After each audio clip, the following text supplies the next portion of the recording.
I don't have to introduce our guest. Everybody's here because of Charles Lazarus, and so I'm just going to, as we customarily do here, open our time in prayer, and then we'll just turn it over to him for the rest of the evening. Let's pray. Father, we thank you for this special time that we have with Charles Lazarus, and I pray that you would bless us and bless him and those that perform, that this would be to your glory, and that we'd all be blessed by it. In Jesus' name, amen. Thank you. I'm going to do a little demonstration of a piece that I wrote. This is just sort of a MIDI play-along track with some percussion on it. So I'll just start off with that, and then I'll tell you a little bit about that afterwards.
wear my mouthpiece buzzing all the time. For me, if I do it too much, it makes me a little tight. You know, if I do too much of the breathing exercises, you know, I like to do things with the trumpet. You know, in fact, I had a funny, do all you trumpet players know Manny Laureano, our principal trumpet player here? He said the funniest thing to me once, because I was all into this, like, I was really curious to know how much people, like, I was measuring people's lung capacity, and I wanted to know how full great players were getting of air. I wanted to know how much air they're taking in. And I was saying, you know, it's too bad there's not like some sort of flow meter you could attach to your mouth, so when you're playing your concerto, you know, there would be something that would indicate exactly how much air you're playing, so you know when you're playing how efficiently you're playing, so you get the best sound. And I was like trying to figure out how to hook up this device. And he says, oh yeah, there's a great device, you know, you see them all the time. And you can hook it right to your mouthpiece, and it'll do exactly what you're talking about. And I said, oh, what is it? And he said, it's called a trumpet. And I thought that was a really clever thing to say, because it was a great comment, because really, you know, the guide for how you're playing and how you're breathing and all that is, what does it sound like? You know, and if anyone teaches you anything, and you don't get a result trying that, if you got to give it a chance, then try something else. And if what's coming out of the belly of your instrument sounds good, that's what you should do, you know. So yes, there are exercises, and I think for beginners it's very good, you know, like if I do trumpet studio classes, you know, when we warm up, we'll do some breathing exercises, mainly just to get people loosened up, because sometimes, you know, people will be really laid back, and you put one of these things in their hand and everybody's tense, you know, people get, you know, you get afraid of the instrument, you know. So it's almost more of a psychological thing. So there are good exercises, and that book is called The Breathing Gym, which I think is a good one. Other questions? No? Okay, why don't we get some people up to play? Okay, Ashley.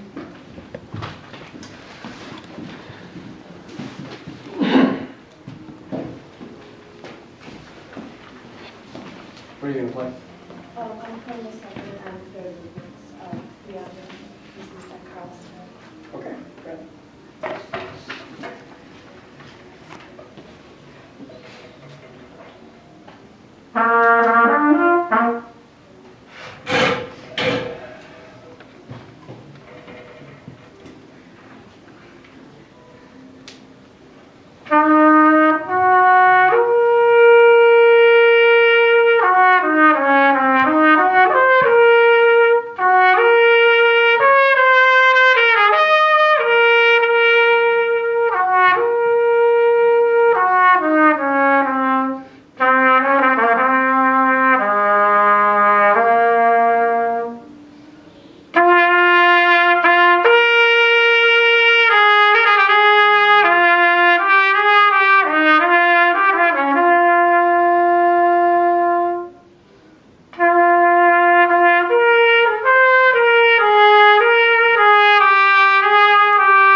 That's something we can do in a second. Very nice.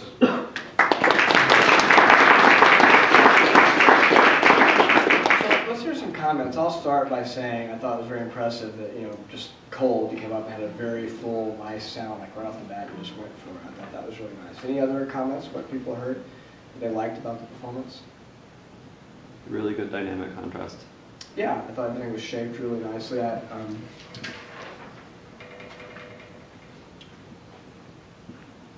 Yeah, I think some of the louder playing could have maybe arced a little more, but you definitely, the shape was there. And it's, sometimes you play into the room, but I always try to imagine I'm playing in a giant cathedral, just so there's no question about the dynamics. So I would agree with that comment and say you could even do more of that. Anything else?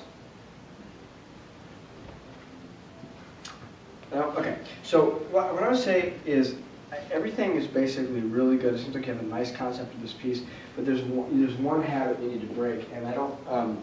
Is this a sprain or something? Oh, does it hurt at all when you? Yes.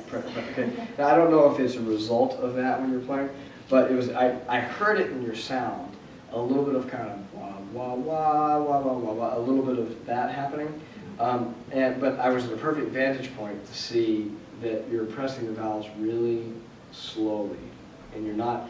You need, even when you're playing lyrically and smoothly, you've really got to bang the valves down quickly, like that. So some of the connection that was lost between the notes was simply just finger technique. So I'd be really aware of that. Is it? Do you think that's part with the tendonitis, or? No, it's just this trend. Okay. So yeah, I imagine if it was like hurting your left hand when you press down, but and where's your thumb in your right hand? Yeah, well, hold your hand up. I just want to see how your hand. Okay, so yeah, I mean your hand's just a little smaller than mine, so I have kind of smaller hands, and so for the right hand technique, basically your fingers should be just relaxed. So if you just take your right hand and just hold your hand up, it's kind of just a natural C, they're naturally curved, and it's very, so I just kind of, almost like I'm looking through a scope. Like if I were playing in a big band, I could actually read the music through the hand, like a scope. I've actually done that sometimes. So, I think when people bend their thumb like this in the right hand, it can encourage, this, or sometimes this, like that, and you're sort of in between. So, you might experiment just so that the meaty parts of your fingers are absolutely dead center on the valves and they stay on there. I don't care so much about the pinky. I mean, as long as you're not using it to cram mouthpiece pressure, but, just really so that's a nice crisp change. I mean, and like the tune that people always do that in is the second movement of the Haydn concerto. So many people go,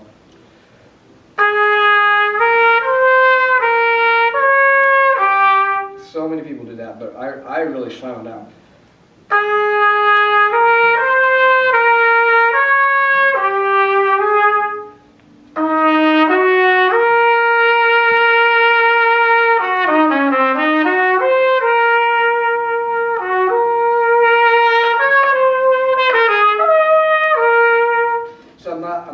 Being apologetic about that. So can you just play that first phrase again and just really slam the valve down? And also, another thing about rhythm, even when you're playing with some rubato, is the nice thing about being aggressive with your fingers is it's a much better way to keep time so that your articulation is coordinated with your fingering than tapping your foot. Because, I guarantee you if I put on a metronome and tell everyone to tap their foot together in the room, it's not going to happen. People just don't tap their feet together because you don't have nearly as much coordination in your whole foot as you do here. So you can think of this as kind of a way to lay down the rhythm too, and that makes it feel natural. So try that again from the top, please.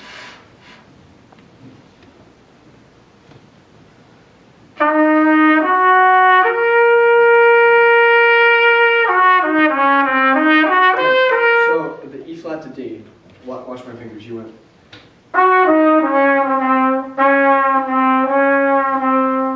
You're doing that. And even the first one. Watch my fingers. See, what I wanted. And you went. I'm exaggerating a little bit, but I guarantee if you recorded that and slowed it down, you'd hear the little noise in between. So, if you do any kind of bending or scooping between the notes, let's do it on purpose, not because of this. So just be, you have to sort of, it's a weird thing, but you have to sort of just be really aggressive, like you're playing, a Shostakovich symphony or something really loud and aggressive with your fingers, and that has nothing to do with what you're doing musically. But when the valves change, it's like one speed. It's fast and really pressing down. Just think of pressing down harder. Let's hear the noise of the valves in it.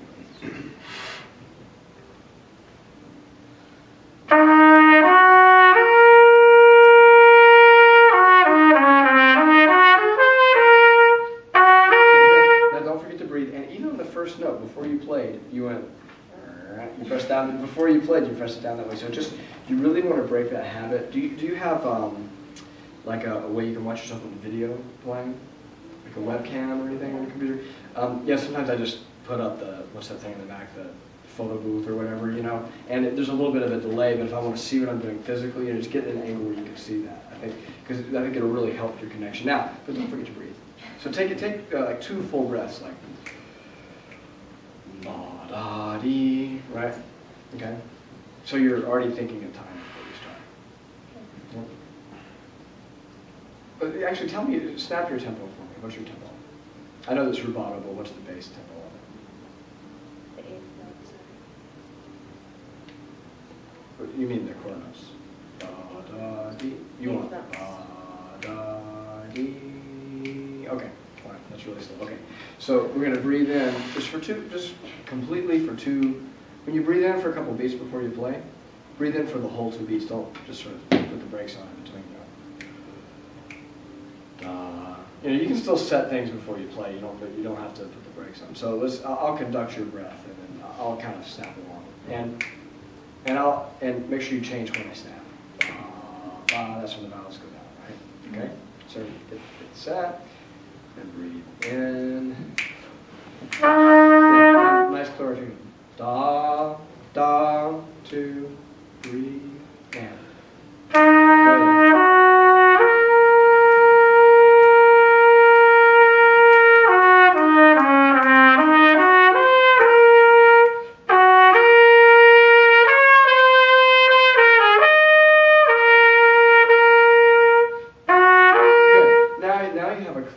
Between the notes. Now let's take that as the bass and let's make that phrase bigger.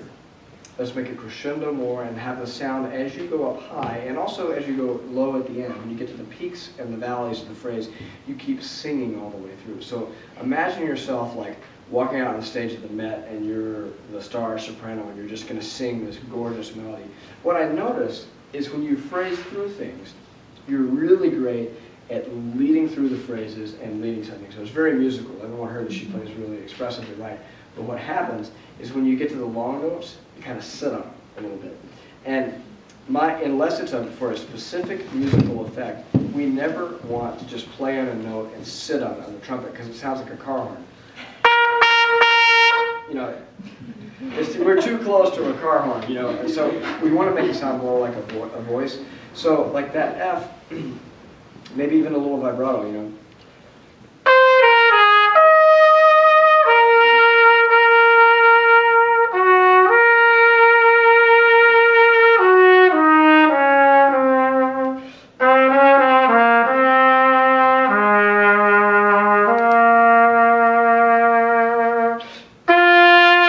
So here when I'm playing with C,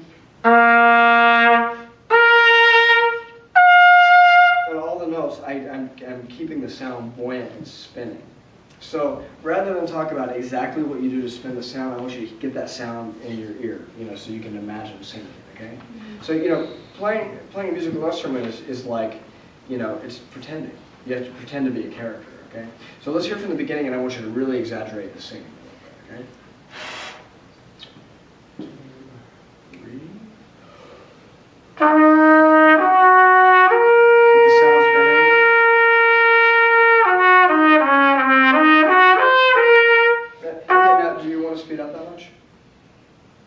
I would maybe, rubato's okay, but I wouldn't do a tempo change, maybe that fast. I mean, I don't know this piece really that well, but I would maybe make it have context to the pulse, you know.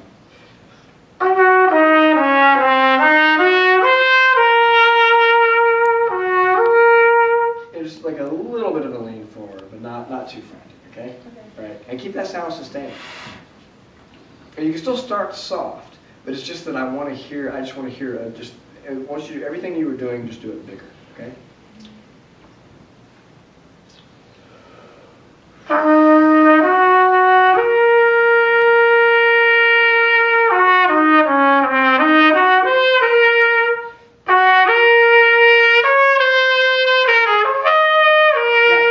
Now, did you hear that? Ya-da-da-ba-dee-da. That note was what? Early. Be-be-da-da-dee-da. Dee-da-da-dee-da. Sing that once, ready? Ya da da dee da. Good, now just play that exactly like that. 2, ready, and... Yeah, but don't be scared. Ya da da da dee ya. So here, when she played right when I snapped, it comes right out. So playing with purposeful rhythm doesn't mean that you're being too aggressive with it. Just because it's lyrical doesn't mean it's without rhythm. In fact, most people get cut in orchestral auditions because of the rhythm on slow, soft things. You know, most people nail Scheherazade and Petrushka, you know, because they've just drilled it so many times in the metronome to make sure they can get through it. But it's the long, pretty notes that people, you know, whoever's listening is hearing the accompaniment, and all of a sudden the trumpet player's on the next page. You know, there's no accompaniment to this, but it's the same concept. You have to be played. So let me conduct you through it a little bit. So I'll just kind of conduct the tempo for you. Okay? So try now to start a little softer and make the audience wait a little bit to see what's going to happen. So start the crescendo maybe just a little more subtly, and just keep it going, and don't peak too soon. You know, just really, really lean into that low G there. Okay?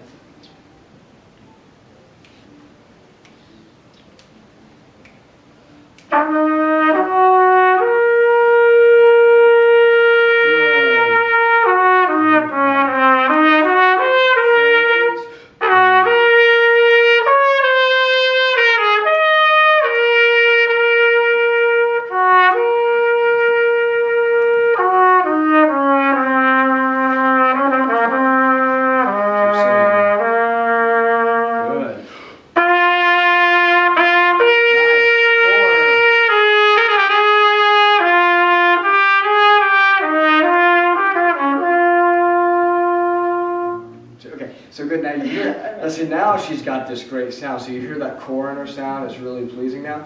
But what happened? You ran out of air. Right. So that's why I'm saying, you know, the problem is most people, when they take in a ton of air, then they just blow, they overblow everything. And I'm not trying to encourage you to do that. And that is something you have to resist the temptation to do. But what I want to avoid is what just happens when you're playing this great phrase and, you run out at the end. And you did a little bit the first time, too. Okay? So that's a long way to go at that tempo. So, you know. And it's, you know, the sound is better if you take in a little more air, too. It just does something to your body. I don't know why, but everything is more resonant when you're really full. It's probably has more to do with posture. It really helps. Okay, good. Let's take, how about ya da da da dee da. And if you're going to do that to the rhythm, because it's just written straight, sell it more. Ya da da da dee da. Do it like you really mean it, not like you're going to play with the rhythm a little bit, see if you can get away with it without Miss Nora saying anything. You know, to play it like this is how it goes. I'm gonna change this rhythm and schmaltz it a little bit. Okay. And then so if he knows you meant to do that on purpose, then he can say, don't do that, or I like it. Okay. But you can work on that with him. But whatever you're gonna play now, I just want you to be really confident and sell it. Just right there. Yeah.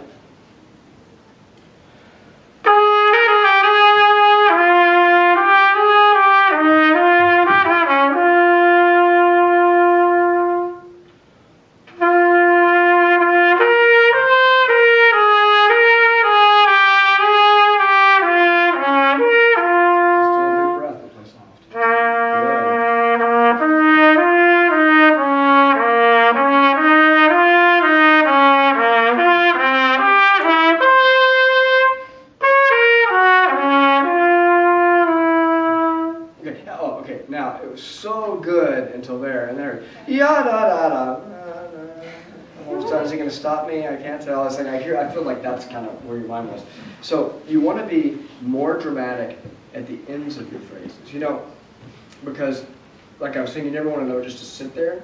It either needs to lead into something or lead away from something. A phrase is always going something. Like if I were to teach like this and I were to talk to you like this, first of all, you would think I was insane, and after a while, you wouldn't even understand what I am saying to you, right? Because that's just not how we talk. We lead to, and these are musical phrases, so it's really not that different. So I'd be really dramatic about that.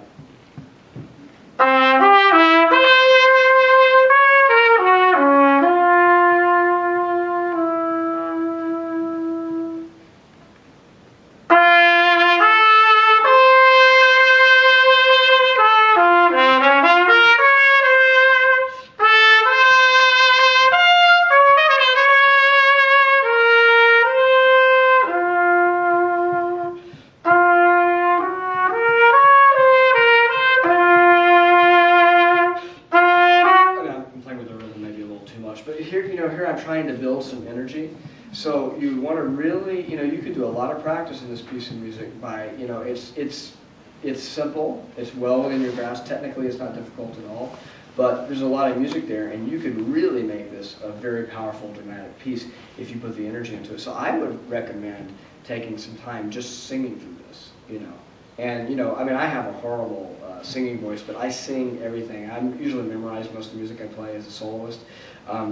And, I drive my wife crazy singing all the time. And she's a professional singer, too, and my voice is cracking, and I'm going to falsetto. I sound like I'm going through puberty, But it's a great way to ingrain what it is you're trying to get across, because, no one goes to a birthday party and sings, "Happy birthday to you," you go, "Happy birthday to you," you naturally sing with some sort of point in life to what you're doing. So singing music can really help you. Even if you're just mentally singing, you could really, I feel like you should make some more decisions about exactly how you want to play this. And what I would recommend is playing it through strictly metronomically with a metronome. Have you done that much? Okay, I would say do that once, totally straight, and then do it again with the metronome still going, but practice rubato with the metronome. Okay, who knows what rubato means? What does it mean? Rob. To rob time, exactly. But it's like the Peter Pan style. It's to take it, or Robin Hood, to take it away and you give it back somewhere else, right? Okay, so if you take away time from something, you got to put it back. So you can practice rubato with a metronome. Practice the whole thing like that, and that'll give you a better sense of the structure of the whole thing. But I think you're on a good track with this. Should we maybe move on, do you think? Yeah. Okay, thank you very much.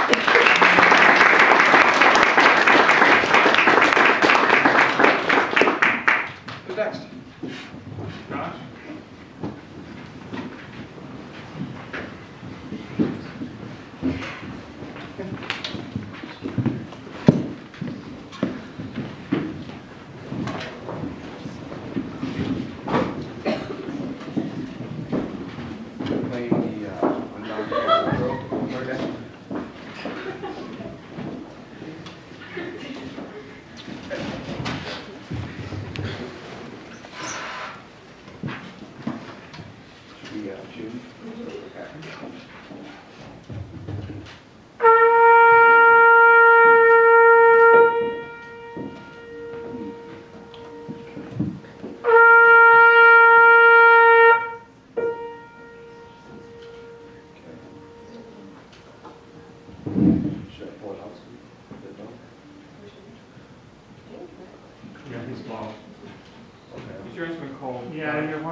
That's always the hard thing, because it'll be cold when you start, and then you push it in, and then when it warms up, you'll be sharp. It's just one of the bad things with the trumpet. So, what I would do is split the difference and just push in a little bit, and you might have to come out later.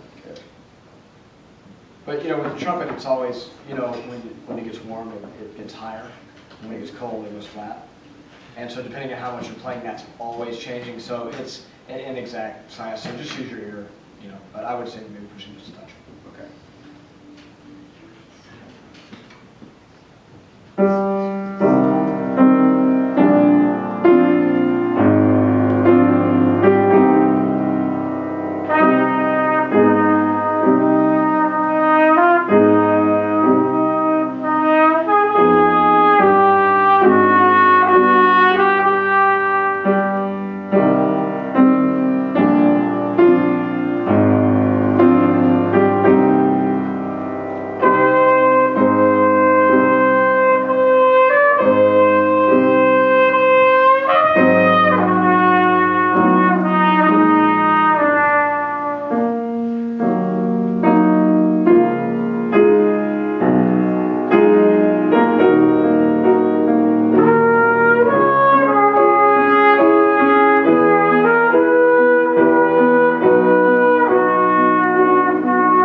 not blues sections. That's very good.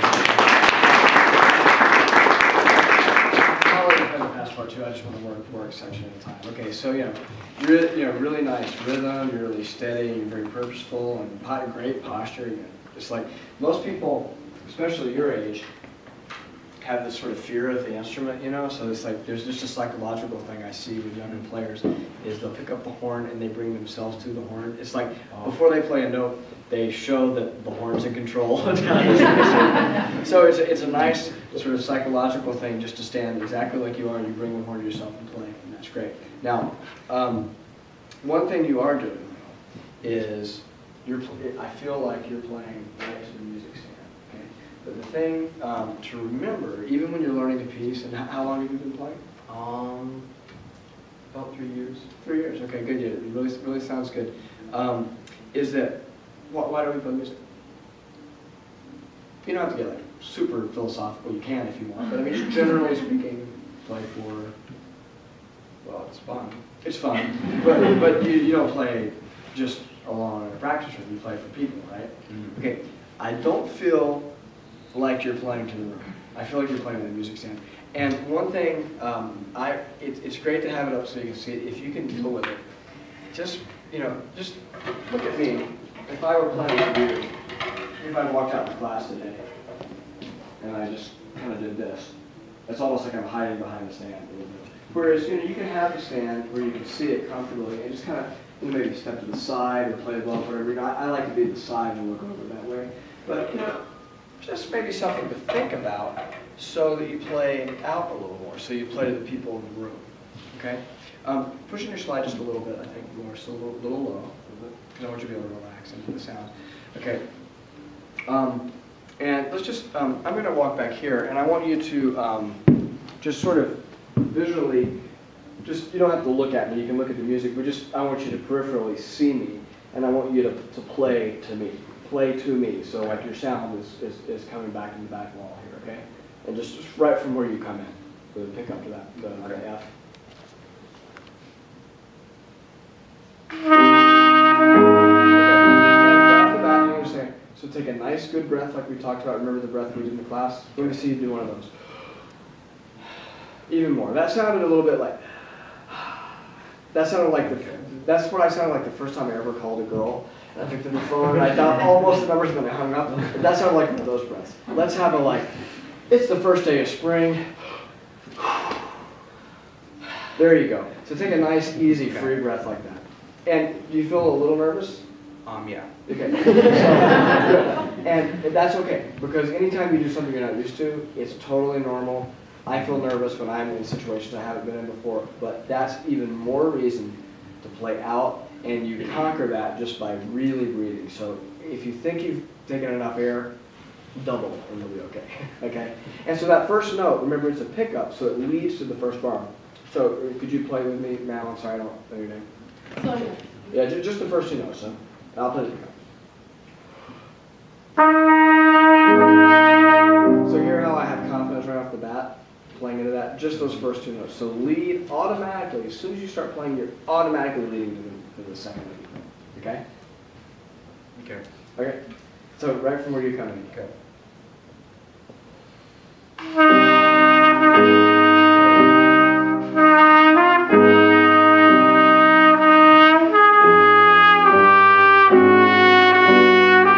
Good, excellent. So now automatically, you hear how he phrased a little more. You kind of enjoyed that phrase a little more. It's more fun when you play that way, right? Okay. Now let me play it once. And see if I can go even further with that. We're really having direction with what I'm playing. Ready, so you don't have to set. So, and you know where you're coming in, right? Right there. Okay. Yeah. Don't forget to breathe. So as soon as I hit that second F, Okay. I want you to start inhaling. Okay. So go ahead and get the mouthpiece up to this.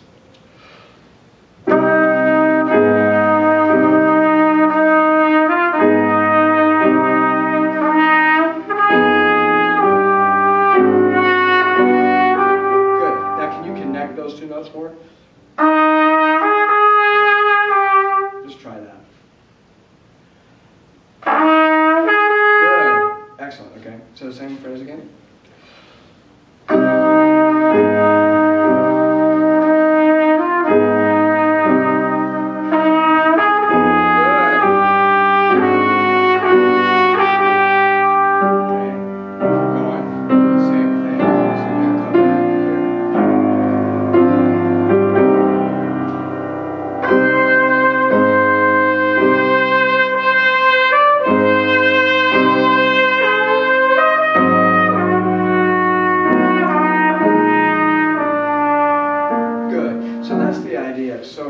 that probably feels a lot more direct than you're used to. The weird thing about the trumpet is when it comes down to it, you just have to think the notes and hope they come out. You know, so the number one thing you've got to learn, and it's really hard because it's hard to perform in front of people when you're not used to it, is even if you're nervous or you feel afraid, which we all do when we play, you have got to go for it and accept that you are going to make mistakes. Because it takes 1,000 failures for one success. It's like, you know, watching a basketball game. I mean, it's like the basketball players don't hit every basket, you know, but the better percentage they have, then the better players they are, so you can get used to that. So I want you to make sure you're making more of a musical statement and really play out. Let's do, this is a nice phrase, how about pickups to 26? Okay. Okay, and I'll, do you have our numbers?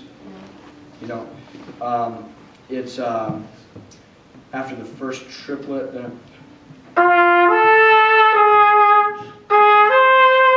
what that is? Okay, so 1, 2, I'll play first. 1, 2.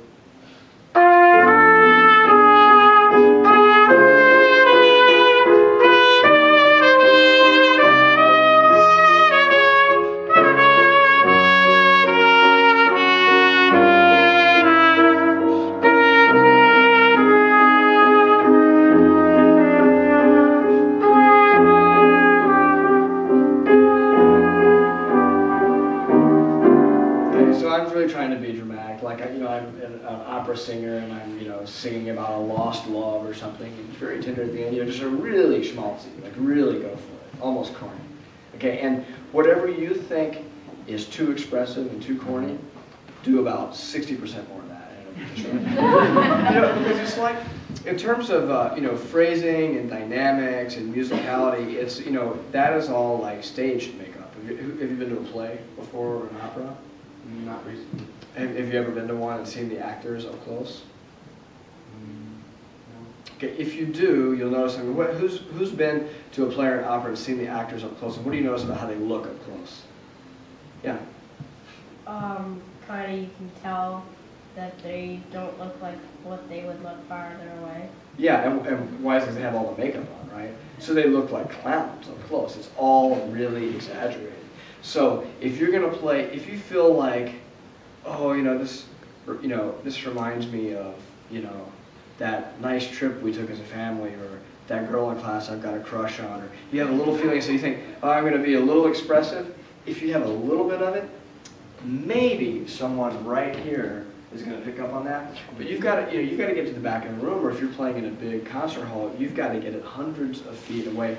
So it has to be bigger than life. So everything you're doing, you just got to be bigger and more, and that includes how you're breathing. And again, you don't have to blow that hard. You just have to keep the air moving smoothly. Okay? So let's take it from that same place.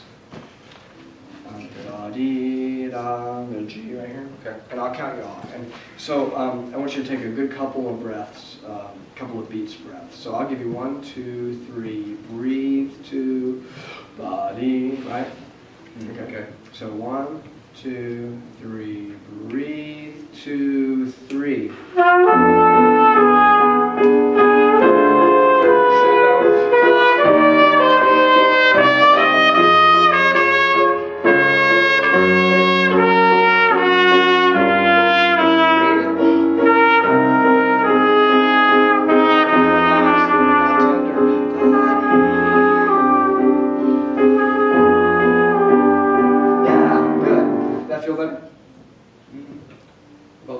About the same. Did it sound better? Yeah. Okay. So you're getting more across. Yeah. So you got. It's not. Most people, and I find myself guilty of this too. It's like you feel like until you've mastered everything perfectly, you want to then maybe wait to really have an idea of what you're trying to get across. But even if you don't know all your scales yet, when you're playing a piece of music, you want to get across the emotion of it, because an audience can read your mind when you're playing. I mean, I can't tell you how many times. But maybe we can. Well, maybe we'll do that. How many more people are playing? 2? 2 more. I won't tell you. We'll try with another 2. I can prove how the audience can read your mind. But if you feel something and you're excited about the music you're playing and you're happy, that's going to come across. If you're nervous, that's going to come across. So if you feel nervous, you don't just stop getting nervous. You sort of obliterate it with the focus of what you're trying to get across in the music. So that's the thing. It's you just accept, oh yeah, I'm nervous. You know, you pick up the horn. I mean, I can't tell you how many times I had to actually last night. Our associate principal trumpet player got sick, and I had to come in and sight read a Sibelius symphony. And there's one solo that starts on a low G all by yourself. It's just a low G, but I had practiced piccolo trumpet all day long. I was shy, and I wasn't going to be playing, and I got the call about 2 hours before, and I was out, and I didn't have time to warm up, and I got there, and I had to play it, and I picked up my horn to play, and I was shaking because I was in a situation that I'm not used to being in. It's not something I often have to do, but I just focused on the sound I wanted, and exactly what the tempo was, and it came out that way. And so when I said to my friends after in the orchestra, boy, I was really nervous about that one. I was sweating one note, but it was kind of an important one. They're like, oh, we didn't even notice. And the reason they didn't notice is just because I wasn't focusing on that. And what they got was what I was focusing on, which is the sound that I wanted to make, what I was trying to get across. So the audience can read your mind, right? Okay, so let's do some of the allegro here. Okay.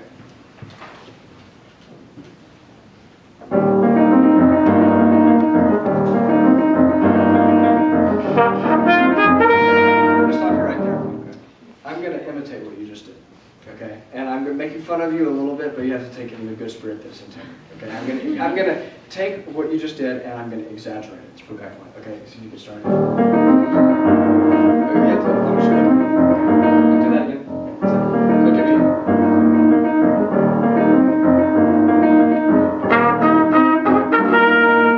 Okay, you very slowly brought the horn up and you didn't seem confident.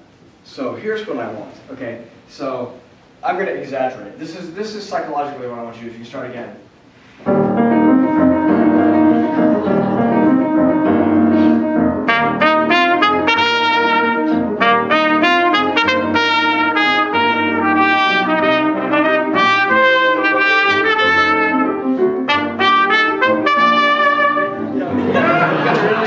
You got to sell it. Okay? So 90% of playing is your attitude. You've got chops. Are you have perfect pitch? I understand. Okay, so you've got the talent, you've got the chops. I'm not worried about that. But we got to get you, and it's fine. Some people are shy and quiet. You seem fairly shy to me, and that's fine. I was too when I was your age, by the way. Now I'm just kind of obnoxious, but the reason I got that way is because you have to pretend. So here's what I want you to do. Without even hearing this, I want you to start from over there, and I want you to walk in, and we're going to clap for you. And tell me your name again. Josh. Josh, what's your last name? Eitzer. Heitzer? Eitzer. Eitzer. Josh Eitzer. Okay. And so I'm gonna announce you, and we're gonna clap. You're gonna take a bow, and here's how you take a bow, by the way. You look at the audience. You acknowledge. You're not just looking at the floor. You look at them, and you say, without saying it, "Thank you for clapping for me," and you humbly accept their applause. And then it's showtime. Okay? Eitzer. Josh. What? Eitzer. Eitzer, okay. Ladies and gentlemen, Josh Eitzer.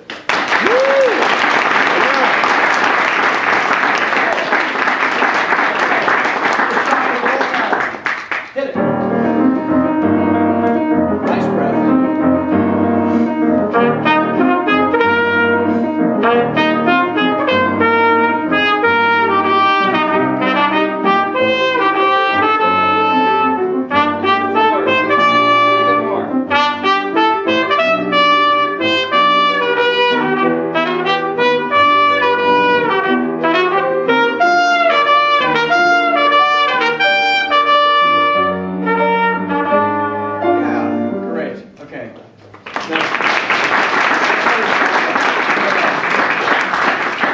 Notice their reaction. Okay, they're not just doing that because they feel sorry for you having to find a Masterclass. They're doing that because you turned them on. You're like, yeah, okay, I can play some music and create some excitement. So that is the really important thing. We can talk a lot about embouchure and scales and practicing and all that is really important. But the most important thing to realize about music is, when you perform, performance is the reason that we play. If you put that energy out in the room, the audience picks up on it, and then they respond. And then what did it make you do? You smiled. you know? And so now you're like ready to go, now you have an idea. And it's like this big snowball effect, and that is what is so great about playing music, whether you play professionally or just for fun. But the first thing you said when I said, how do we play music, is because it's fun. So that's the thing to key on, is, you know, nobody is here counting how many mistakes somebody makes. They just want to hear some good music and have a good time. So I think you need to keep that in mind and practice with that sort of confident approach. I think you're on a really good track. Should we maybe keep it moving? Okay, great. Thank you very much.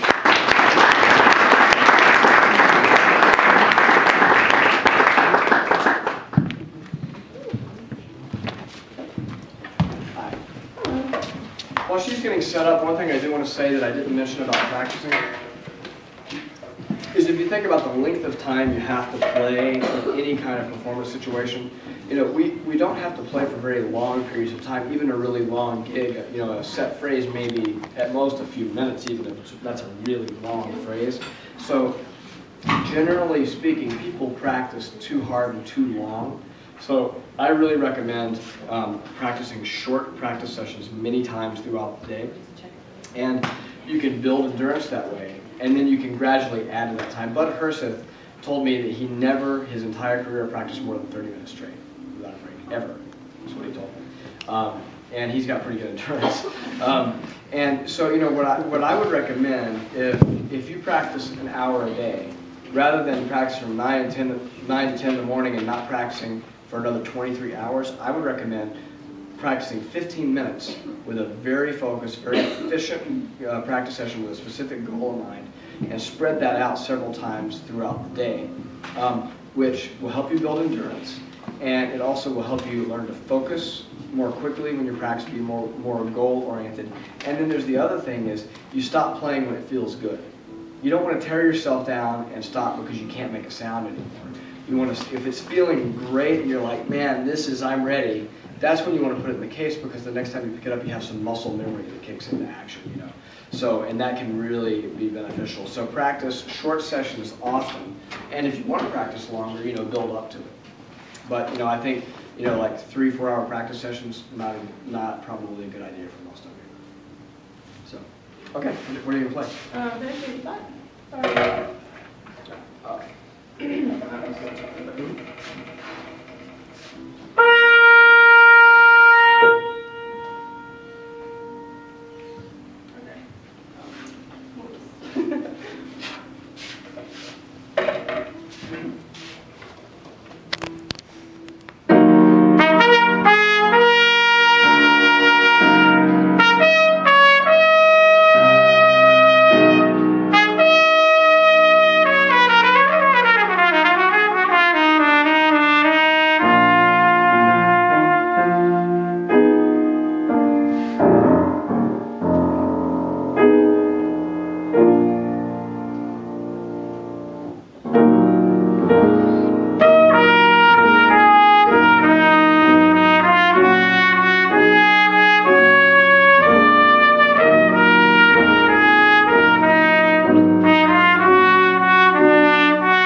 Great opening. I mean, really exactly what I was talking about, really confident, and you really sold it, and that was good, very nice, and really well phrased and all of that. Now, just a question. Did you want to go slower? Okay. You were doing something, your pickups, the downbeats are all a little behind. You know, so if you're trying to keep a steady tempo, you're doing beat-om, ba-dom, beat-om, ba-da-bum, ba-ba, ba-ba. So I'm gonna play it and just exaggerate what you're doing a little bit. Okay. You can just take right with the andante. Okay.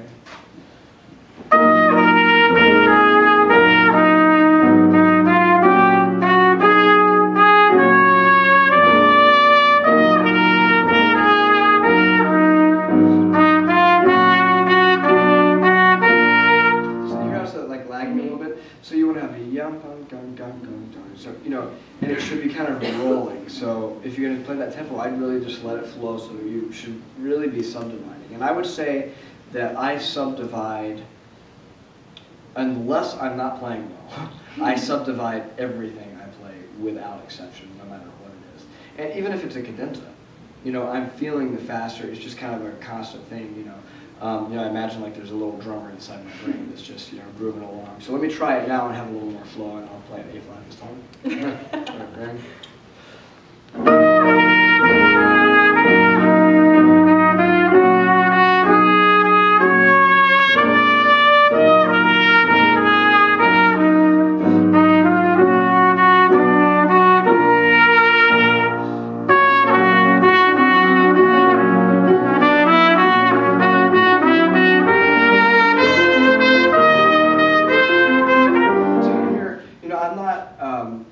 I'm not letting her slow down at all. I'm dictating the tempo, and she's right with me, you know. And then it has a nice kind of lilting flow to it. So I thought you set it up so great with this opening statement, and then I think your time just kind of stopped the phrasing a little bit. And I think I was probably not. I didn't do the dynamics very well. So if I would do it again, I would play a little softer and do more than mezzo forte. So can you take it right there? Yeah. If you want to do the bar before, that's fine. Yeah, let's just take the bar before then.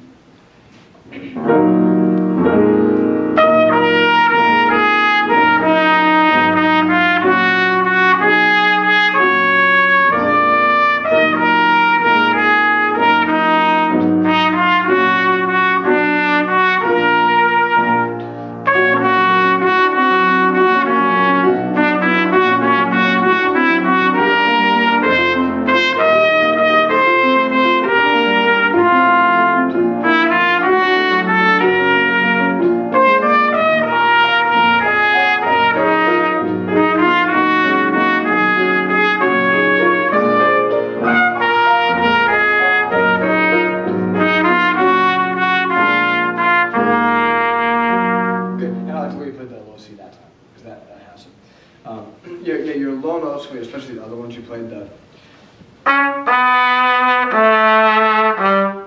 it sounds nicer if you phrase through them like that. So that was much better, I thought, had a better feel.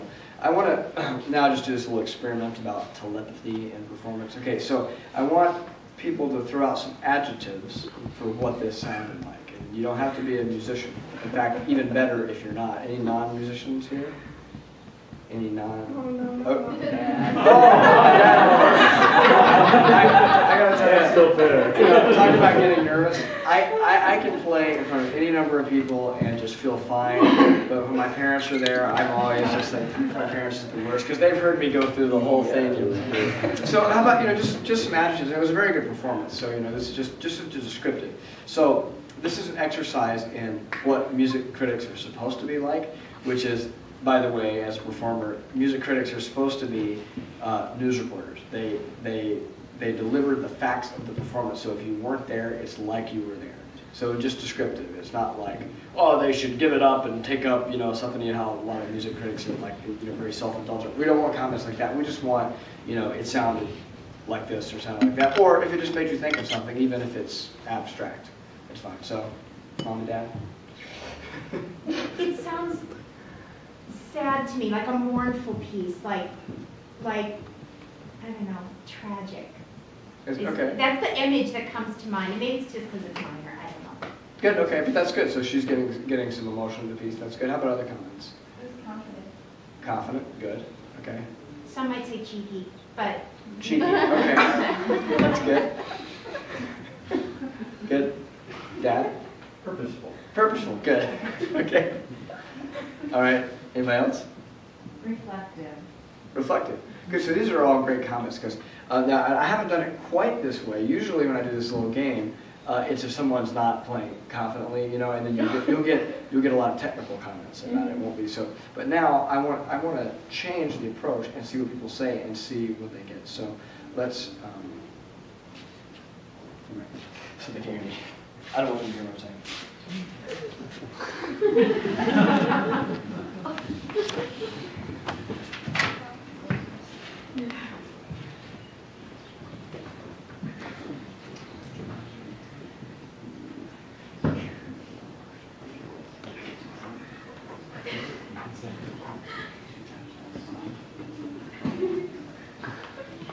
All right, so same thing.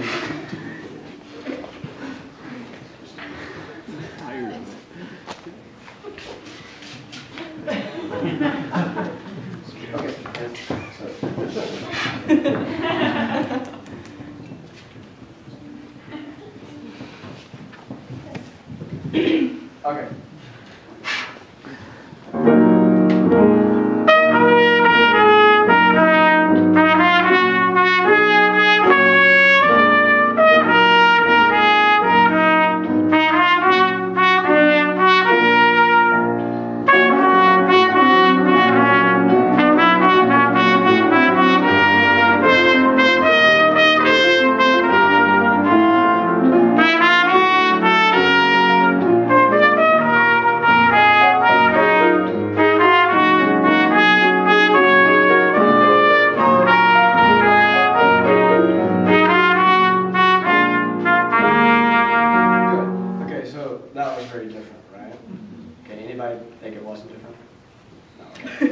Here's some descriptions of that.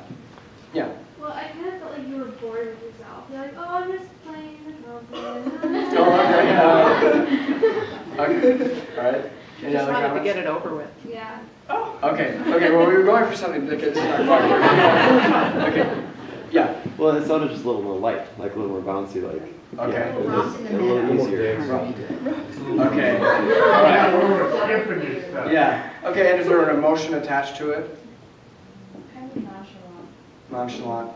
Okay. So we went from what we were going for was lilting and lighter, and what somebody said. What did you say? What did you say? What was that? Kind of dance-like. Dance-like. Yeah. So I said, lilting, lighter, quicker, and more joyous is what we were going for. But what's interesting is what is interesting about your comment is that you didn't like it. Which is fine. Interpretively, you're like, oh, it didn't sound like you was into it. But the first time, maybe you liked it better. Is that? I was reading more in her face too along with the sound. Right. Okay. Yeah. We'll get to that. But the point I'm trying to make is so that they got the style that you were backing away from the notes and that you were trying to lilt. It was more of a dance, and we didn't get sadness. Nonchalant, a little more carefree. So you're able to communicate these emotional things just by thinking of something differently. And you're not any better of a trumpet player than you were 20 seconds ago. You're just a different trumpet player as you thought of it differently. So I just want to make sure that it's really clear to people that back to that first thing that I said, the way you think of a piece of music and just your sound and what you try to get across can really have an effect on the success of the performance. And as long as you're getting reactions like this, then you're going to have a successful performance. In fact, I took a lesson with, do you all know who Arnold Jacobs was? Okay. I only had one lesson with him, but he played a recording of himself playing Who's Afraid of the Big Bad Wolf with a rock band on the tuba. And he asked me to describe what it sounded like. And I said, oh, it sounds like you're having fun, and it's like bouncy, and it's kind of funny because it's a tuba, and it sounds like you were, playing tongue-in-cheek, and you're having a really good time. And it was actually kind of grooving, it was like it kind of worked, and I came up with all these, positive reactions. And then he said, okay, well, how was my articulation? Which hadn't even crossed my mind. I was like, I think it was fine. I don't know. He said, well, how was my rhythm? And I said, well, it sounded like it was there in the pocket, I think. You know, who's afraid of the big guy? Well, like kind of a funk rock style. So, you know, it was kind of a strange question. But, and he said, well, how about the intonation? And I said, well, I think it was all good. And he said, okay, listen again and just listen for my intonation. And tell me if you hear an out-of-tune note, and tell me. And so I went through it. Sure enough, I was like, oh, that's sharp, that's flat, that's sharp. And I could name 10 notes that ran to. He said, okay, now listen to the downbeats of their lineup. And his rhythm was all over the place. So his rhythm and his pitch were not good, Arnold Jacobs. But I didn't even notice, because he played with such convincing character on this kind of dumb thing, you know, that I just thought it was great. Like, I enjoyed listening to it. So the moral of the story is, if you're getting that kind of music across when you're playing, you can't fail. It's impossible to fail as a performer, because if you're getting across an idea in music, you're succeeding. However, if you're not getting anything across, and sometimes if I do this exercise in classes, if someone's really afraid, which is not the case with you, you know, they'll play, and you'll get, well, you know, that note was early, or it sounded like some notes were sharp, or maybe and they start talking really technically, and then that's all people have to listen to. And I know from being in orchestra audition committees, if someone comes in, and like Steve Campbell, who was the soloist of the orchestra last night, a tuba player in the orchestra, when he auditioned, everyone in the committee did the same thing. He started playing, we all put down our pencils and papers. And the people that didn't make it to the finals, you know, you're trying to be constructive and keep track of your notes. You're like, okay, well, they rush some things, they tend to be sharp on high notes. You start writing all these like really specific technical things because you're not listening to the music. But if someone is musically purposeful and knows what they want to sound like, you know, it's that stuff just kind of follows suit. And those are always the people that develop faster and develop further. The only other thing that I'll add is one thing, a habit you need to break is you telegraph big time when you make a mistake. And you lost with the highest the first time. You show disappointment. Yeah. And great performers never do that. And watch when you go to concerts. Watch the people that do that. They're not people that you enjoy. And there are some people in the Minnesota Orchestra that do that. I won't name any names, but there are some people that if they screw up, you could see it 500 feet away. And you know, and then the audience walks away and says, "Man, that guy's really uptight." You know, it's like you don't, because the audience doesn't want to see that. The audience wants, if they're not sure if it sounds right, they want to see you like, that's what I meant. they want to see that confidence, and they'll be convinced if you do that. So you have to be an actor, and if it doesn't happen, you know, just file it away for later. I better practice that. You know, but don't telegraph the mistakes. And you didn't make many mistakes, but every time you did, even from the side, I saw a face, and that's what you were reacting to before. But other than that, I think you're on a great track. Thank you. Thanks.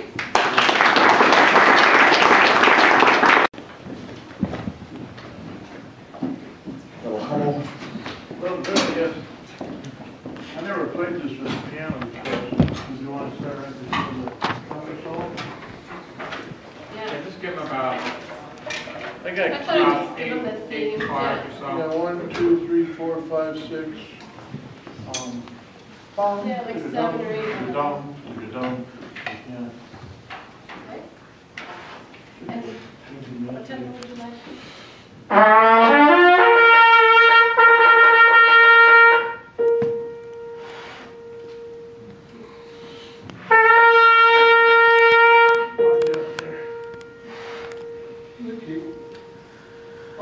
Proper tempo.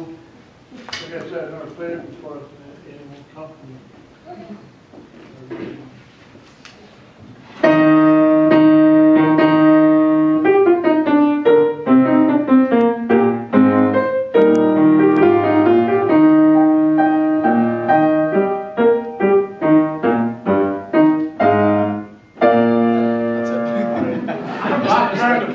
British version. Why don't you do that again? I'll take it this time.